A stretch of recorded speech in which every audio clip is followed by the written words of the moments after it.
Well, this is not that surprising.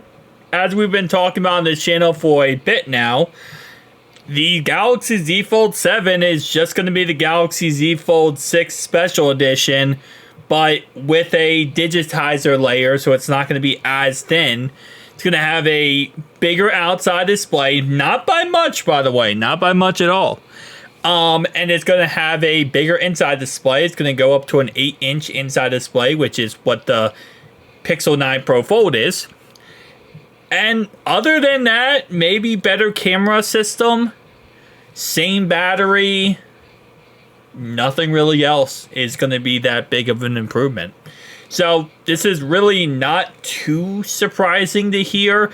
Samsung will probably won't make major changes to the 2025 foldable phones as sales shrink. Because as always, I feel like Samsung kind of understands the idea here. You know, they're not going to make as much money from it because now you have other foldable phones in the industry doing really good.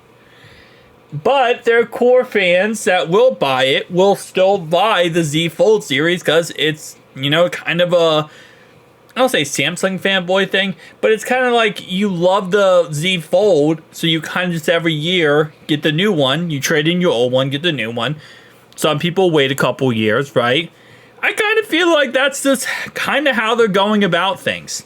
The Z Flip 6 isn't going to be an upgrade at all because Z Flip 5 was a humongous upgrade. Sorry, Z Flip 7 will not be an upgrade at all because Z Flip 6 was a humongous upgrade over the Z Flip 5. And that's kind of going to be how this upcoming year goes with the Z Fold lineup and Z Flip lineup. The major thing is the Z Flip 7 or Z Flip Fan Edition, which is going to be the major thing, but that's really just a relaunch of the Z Flip 6 and a way for Samsung to get rid of a crap ton of units from that. That's not really too surprising. So the whole point of this is the interview goes on to say that Samsung has no plans to bring big changes to the Z Fold 7 and Z Flip 7. Instead, saving some changes for the Z Fold 8 and Z Flip 8 in 2026.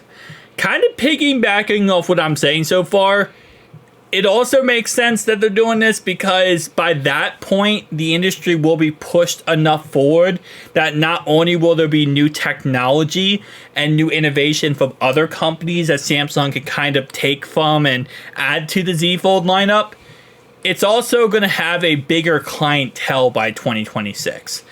As Google continues to be successful and, you know, Samsung, OnePlus, any other phone, Motorola, if they come in the market, it's just going to add more consumers. So they don't want to put all their eggs in one basket and release the best product right away because they want the consumer base to kind of fill in the room.